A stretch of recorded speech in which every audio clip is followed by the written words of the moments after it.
Hi, I'm Joanie Spencer, Editor-in-Chief of Commercial Baking, and I am at the final day of ASB's BakingTECH 2024, and we just finished the Hall of Fame induction, and I am so excited to catch up with Erin Sharp, one of the inductees this year, who has a storied history with Kroger Foods and many other companies. Erin, congratulations on being inducted into the Hall of Fame. Thank you, Joanie. I really appreciate it, and I'm very honored for this recognition. So I've met you several times in my, I would say, short career in the industry. You have been at this, did I hear you correctly say, since you were 14? Yes.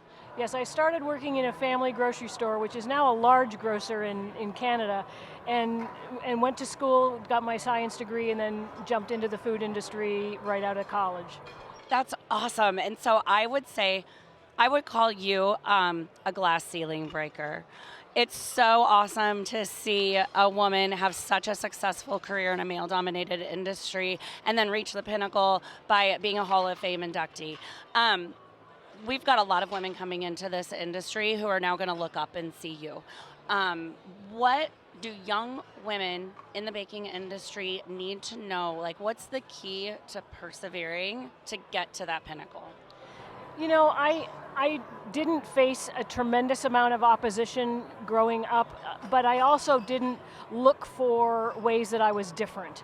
I always was myself. I never tried to compromise, who I was and the fact that I was a woman, but I also recognized that as I moved forward in my career, there weren't a lot of women in front of me, but there were a lot kind of coming up behind me, and with that I had a lot of responsibility. So my guidance to women leaders is don't lose your voice, always speak loud and proud, be not ashamed of your perspective even if it's different, and just be there, be real, and just take advantage of every situation as it comes.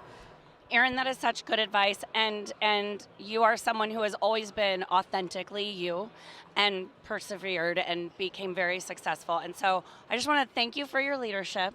Thank you for all you've done for the industry, and congratulate you one last time on being a Baking Hall of Famer. Thank you, Joanie. I really appreciate it. I really appreciate what this industry has done for me personally and for my career, and I couldn't have done it without my team. So thank you.